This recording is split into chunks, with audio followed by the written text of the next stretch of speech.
Lonely black man takes in a widow and her 2 children, unaware they will become his family forever.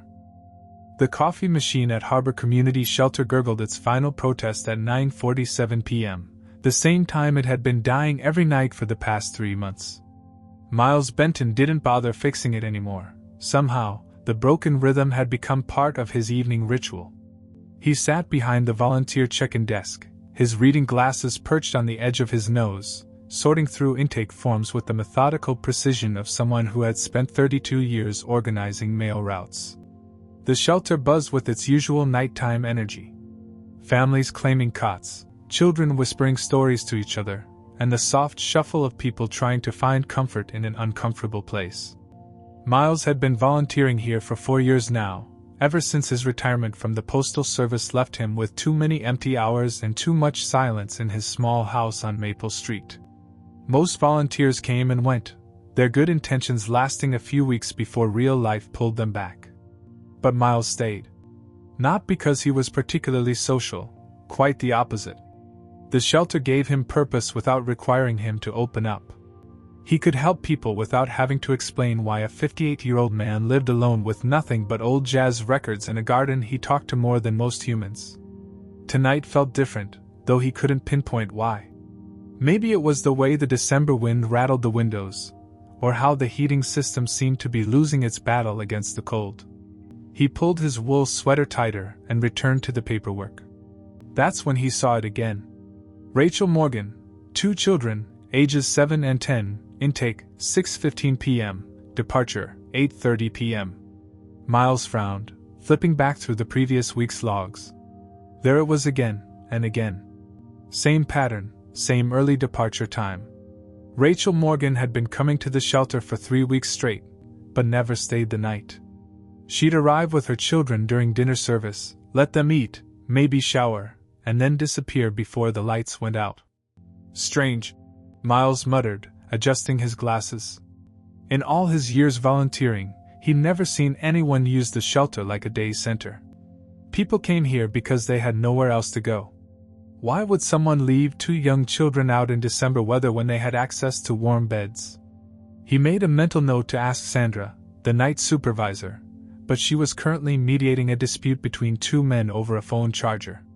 The chaos of shelter life swirled around him, someone's baby crying, a television playing too loud, the constant hum of conversation in 3 different languages. Miles closed the logbook and decided to make his evening rounds. He walked through the family section, checking that everyone had what they needed. Mrs. Patterson waved from her corner cot, where she was braiding her granddaughter's hair. The Gonzalez family was huddled around a tablet, watching a movie with shared earbuds. Normal scenes of people making the best of hard circumstances. But something nagged at him. He couldn't shake the image of those intake forms. Rachel Morgan, 2 children. What kind of mother brought her kids to a shelter for a few hours and then took them back out into the cold? The wind picked up outside, rattling the shelter's windows with increasing fury. Weather reports had been warning about a storm system moving in from the west.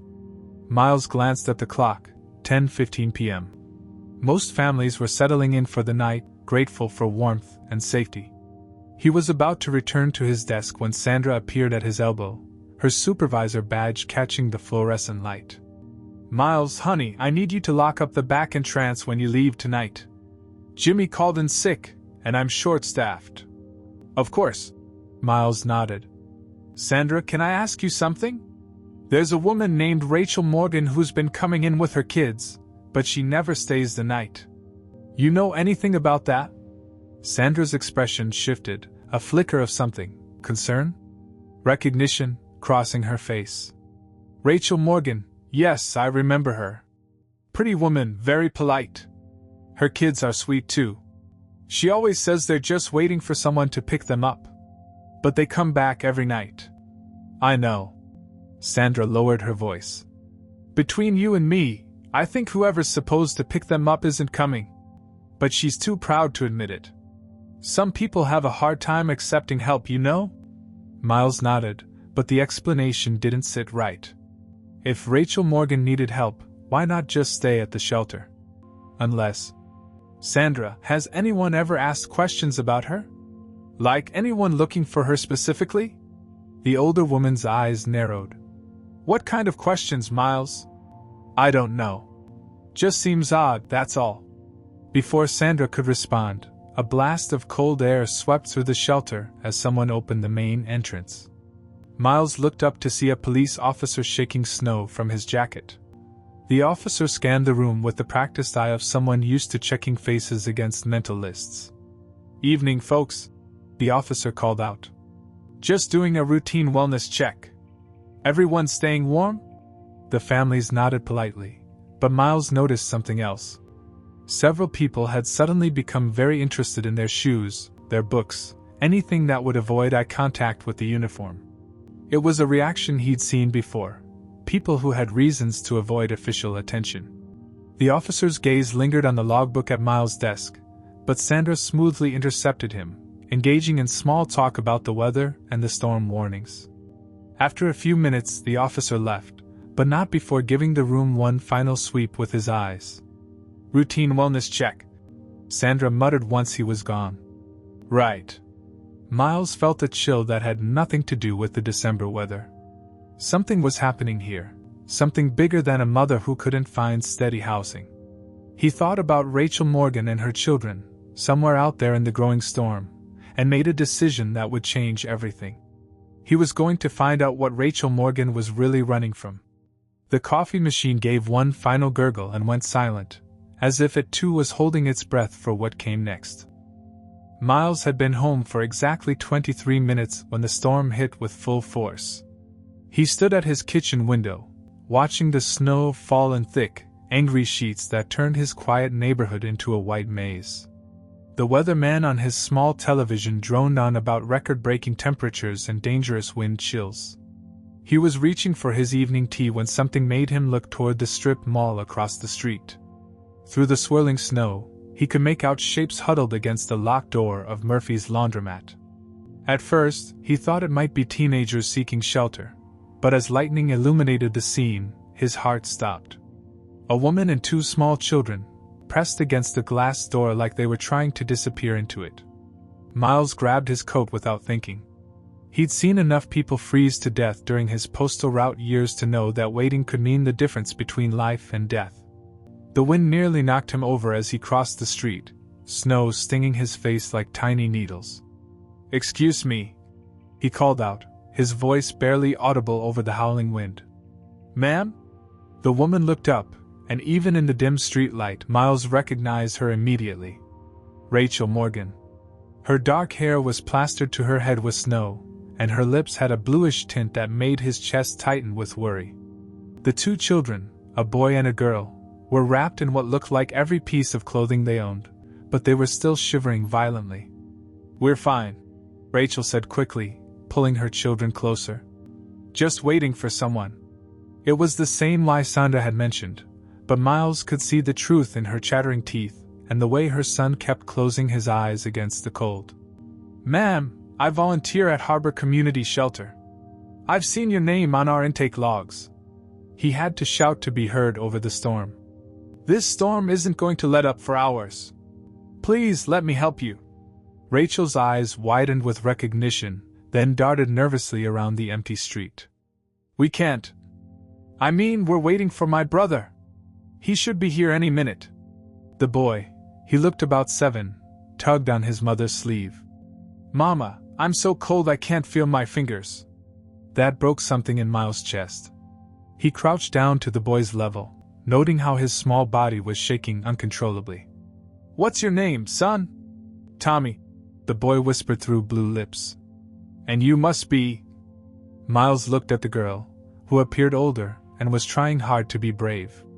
"Sarah," she said, her voice steadier than her brother's but still trembling. Miles stood and looked directly at Rachel. "Mrs. Morgan, I live right across the street. I'm not asking you to trust me forever, just trust me for tonight. Your children need warmth, and this storm is getting worse." Rachel stared at him for a long moment, and Miles could see the internal battle playing out across her face. Fear warred with desperation, pride fought with maternal instinct. Another gust of wind nearly knocked Tommy over, and that made the decision for her. Just for tonight, she said quietly. We'll leave first thing in the morning. Miles' house had never felt so warm as it did when he ushered the 3 refugees inside. He cranked up the heat and immediately started boiling water for hot chocolate while Rachel helped her children out of their soaked layers. There are towels in the bathroom down the hall, Miles said, trying to keep his voice gentle and non-threatening. And I think I have some clothes that might fit you all temporarily.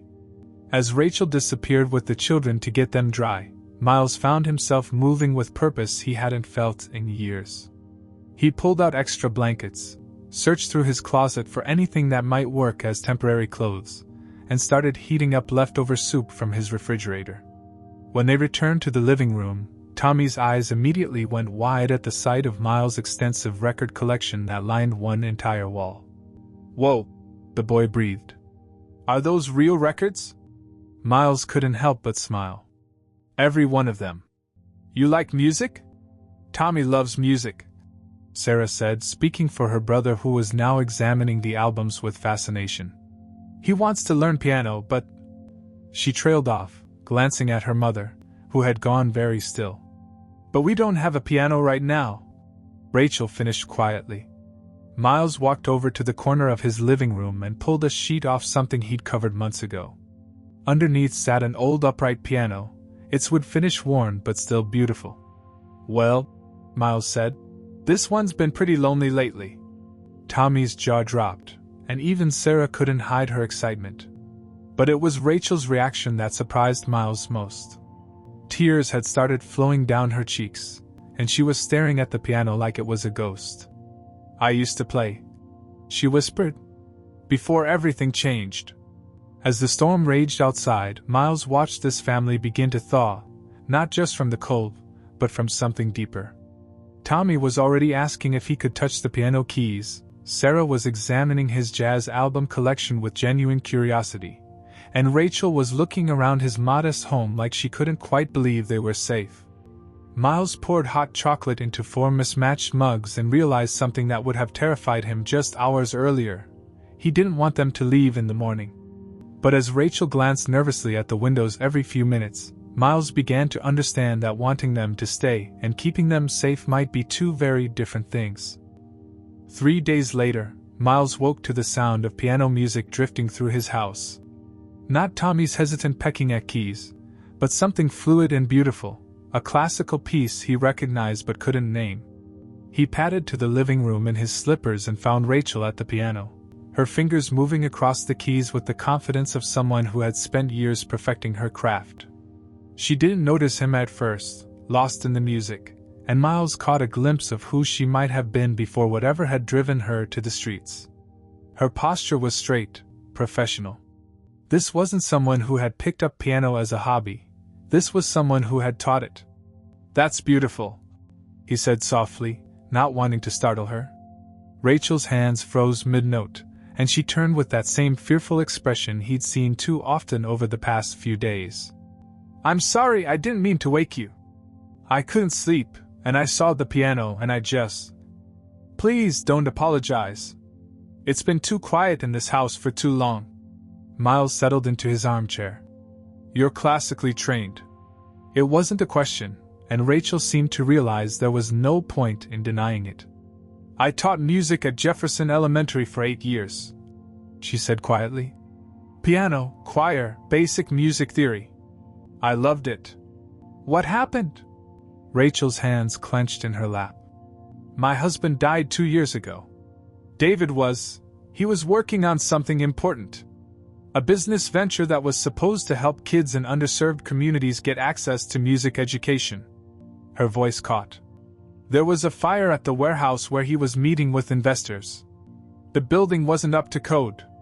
David and 2 other people didn't make it out. Miles felt his chest tighten. I'm so sorry. After the funeral, things got complicated. The insurance company delayed David's life insurance payout, saying they needed to investigate the circumstances of his death. Without that money, I couldn't make the mortgage. I had to sell the house, but even that wasn't enough to cover our debts. Rachel's voice grew bitter. Then I lost my teaching job. Why? Rachel was quiet for so long that Miles thought she wouldn't answer. Finally, she said, "Budget cuts. At least, that's what they told me." Something in her tone made Miles lean forward. "But you don't believe that?" "I was a good teacher, Miles. I had tenure. When they let me go, they kept 3 teachers with less experience and fewer qualifications. It didn't make sense unless..." She shook her head. "It sounds paranoid. Try me." Rachel looked toward the window, that nervous habit Miles had noticed. David's business partner was a man named Marcus Webb. After David died, Marcus claimed that David had stolen money from their investors, that the whole project was some kind of fraud. He provided documents that seemed to prove David had been embezzling funds. Miles felt a chill that had nothing to do with the morning air. "But you didn't believe it? David would never steal from children's programs. Never. But Marcus had documentation, bank records, email chains. Either David was a completely different person than I thought, or someone set him up." "Marcus Webb sits on the school board that oversees Jefferson Elementary," Rachel continued. "He's also one of the district's biggest donors. 3 weeks after he made his accusations against David public, I got called into the principal's office and told my position was being eliminated." Miles sat back in his chair, his mind racing. The name Marcus Webb sounded familiar, but he couldn't place it immediately. "That's when you became homeless?" "We stayed with friends at first, but I could see we were a burden. People started treating me differently once Marcus's story got around. Like I might be part of whatever David supposedly did. Eventually, we ended up at the shelter, but even there..." Rachel's voice dropped to a whisper. "I think someone's looking for us." "What makes you say that?" "Little things. A man asking questions about us at the grocery store where I pick up odd jobs. Someone following us from the library. And that police officer who came to the shelter the night we met you. I recognized him. He was at David's funeral, taking pictures of the attendees."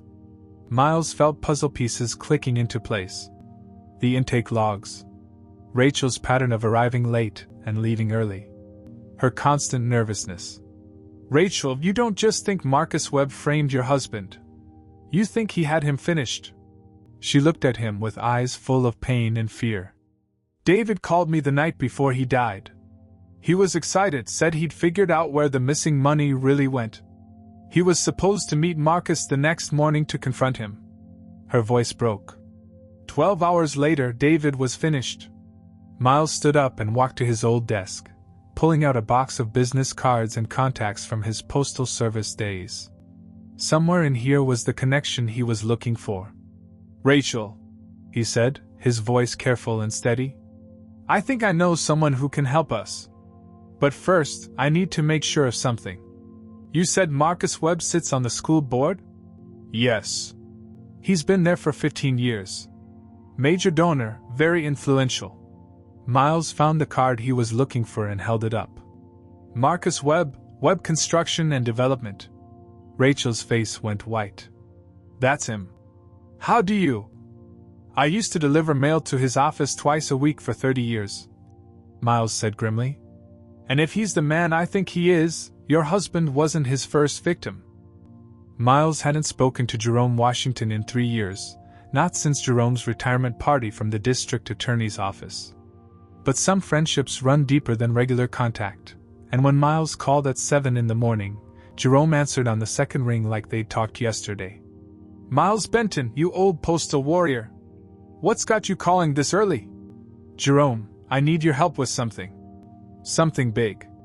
There was a pause.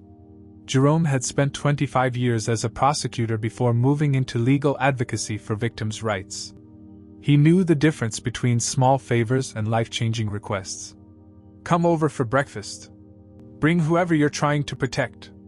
An hour later, Miles sat in Jerome's kitchen with Rachel and the children, watching his old friend's expression grow darker as Rachel told her story.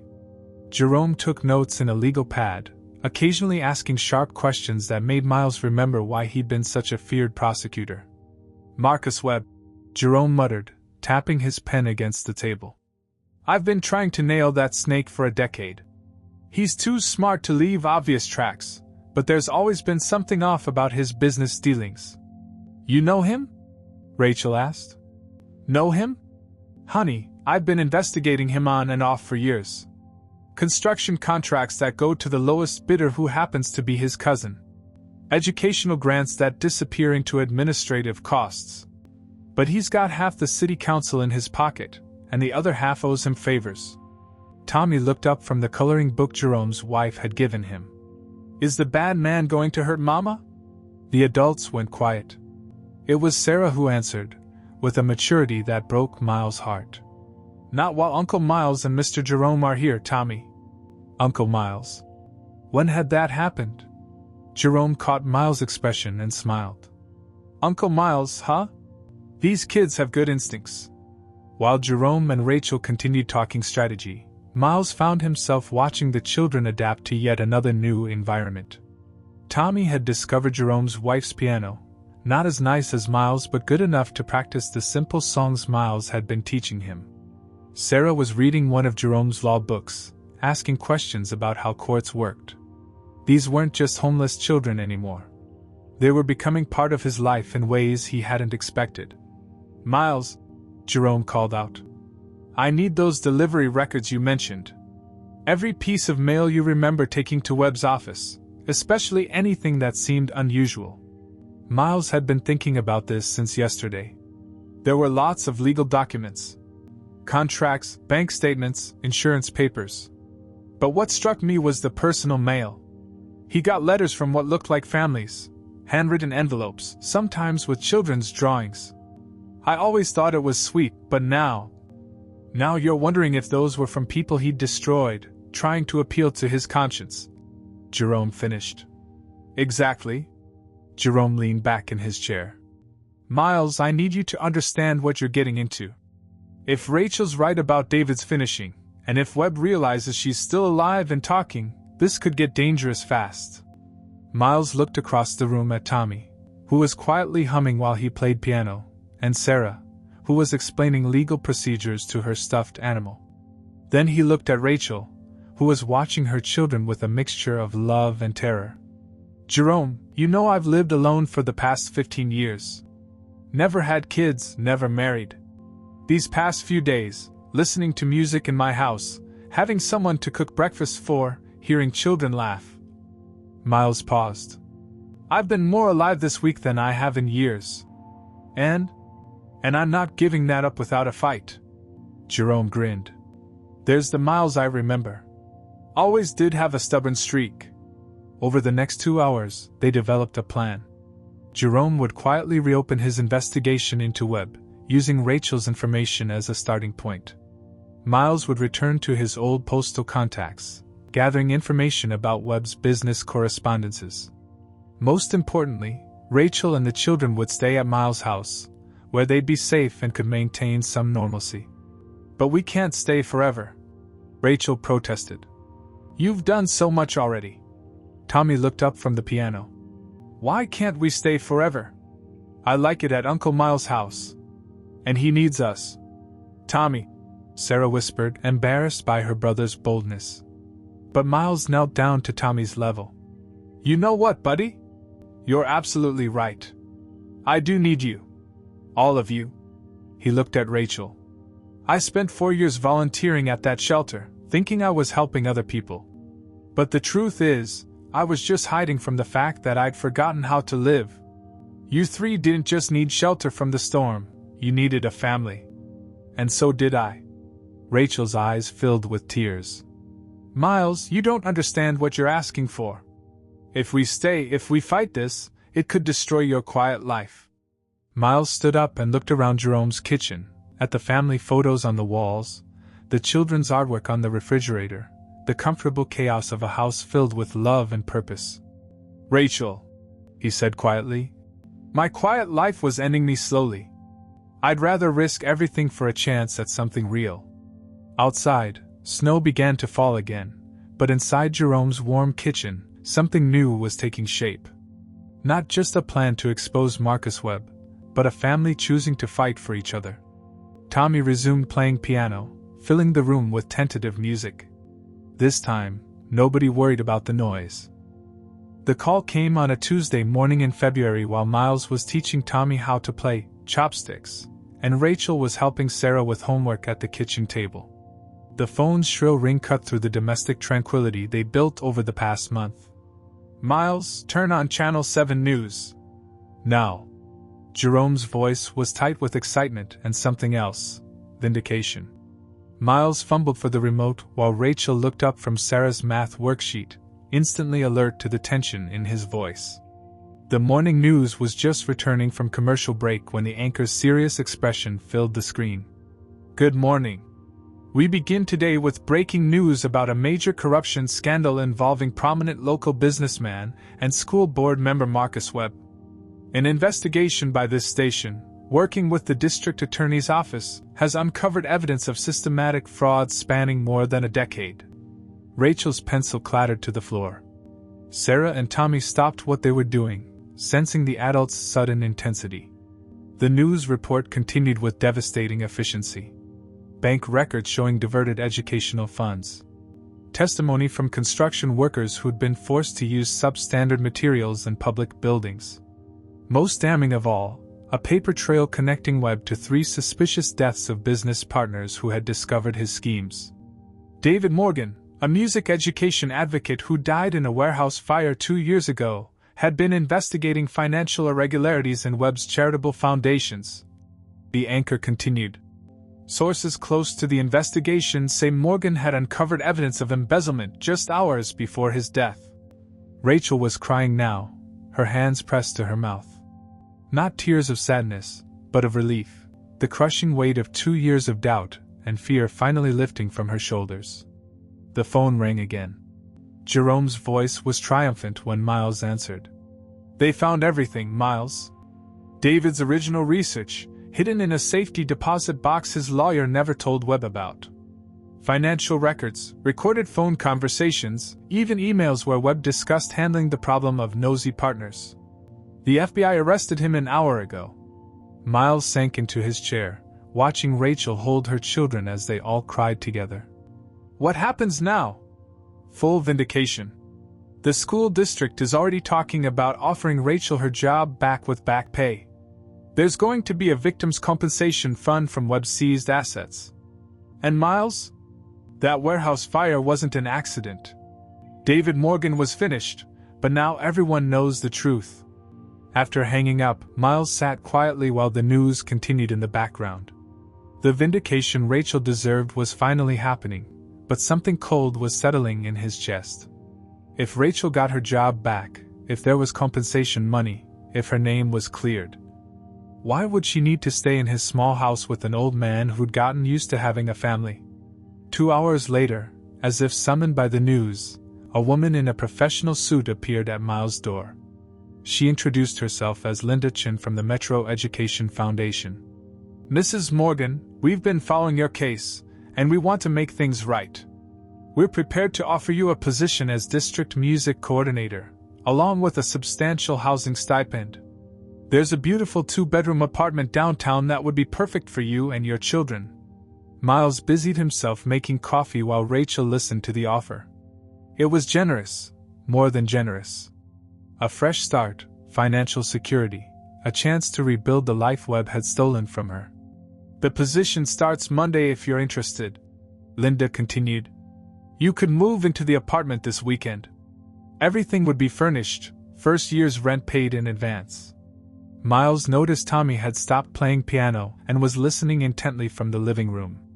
Sarah was reading the same page of her book over and over, clearly focused on the conversation instead.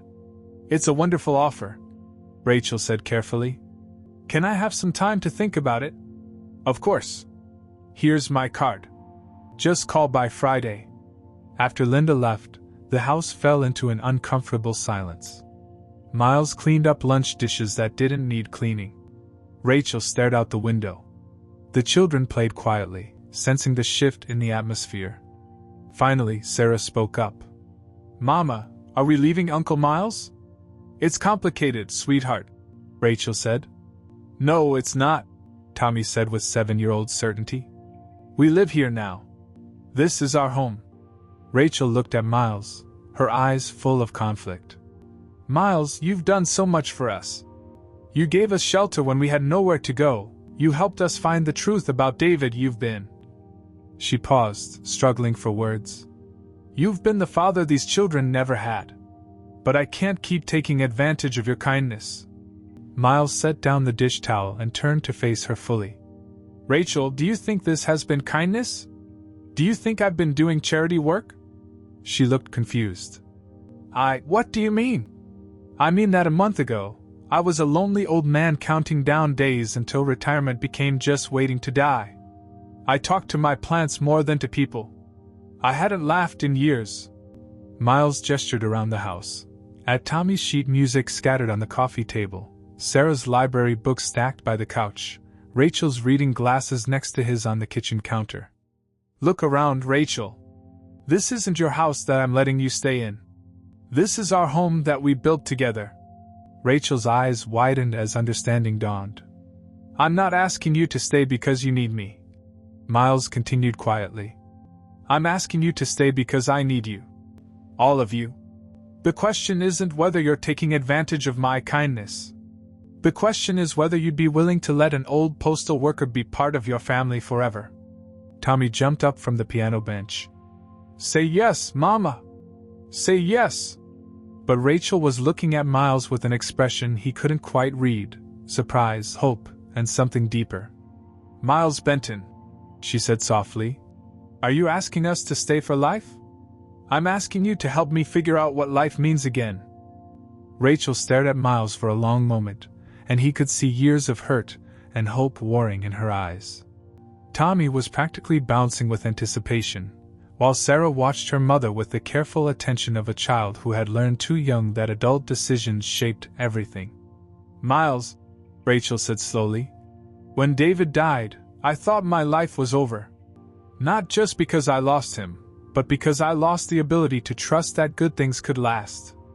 Every time something felt stable, it got ripped away."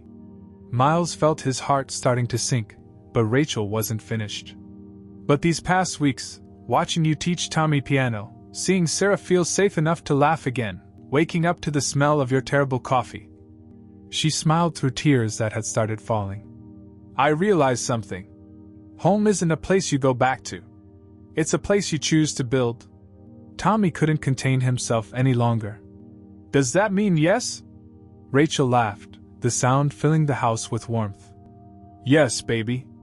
That means yes." The celebration that followed was chaotic and perfect.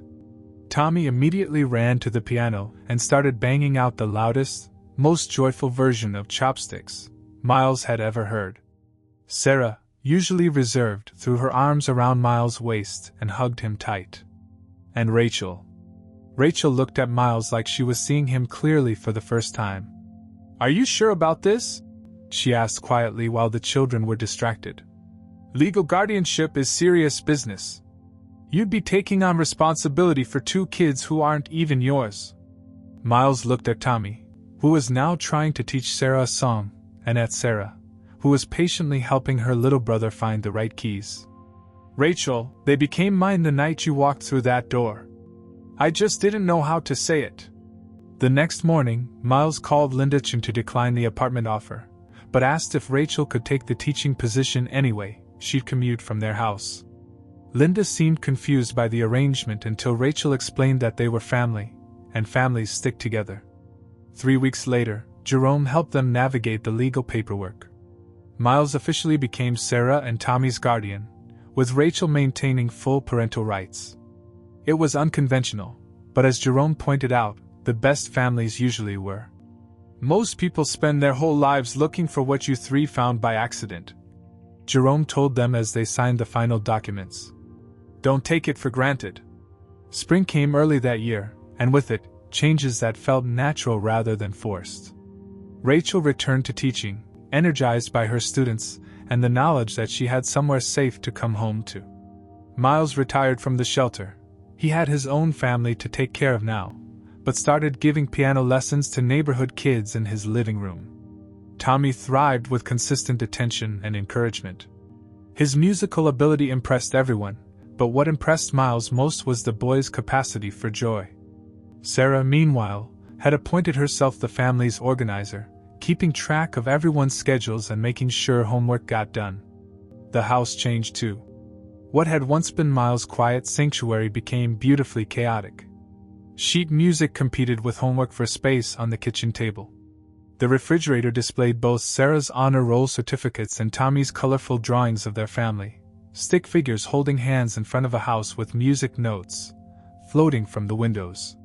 One evening in May, as Miles was helping Tommy practice a simple Mozart piece, a social worker stopped by for a routine check-in. She was new to the case and seemed puzzled by what she found. "So let me understand," she said, reviewing her paperwork. "Mrs. Morgan, you chose to stay here instead of taking the housing assistance? And Mr. Benton, you took on guardianship of 2 children at your age?" Tommy piped up from the piano bench. "He's not old. He's our Uncle Miles."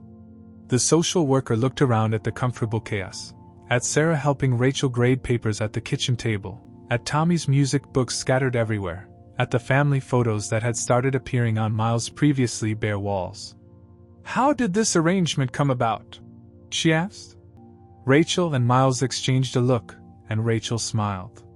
"He gave us a night. And we stayed for life." The social worker made notes, but Miles could see she was smiling too. Some things didn't need explanation, they just needed to be witnessed.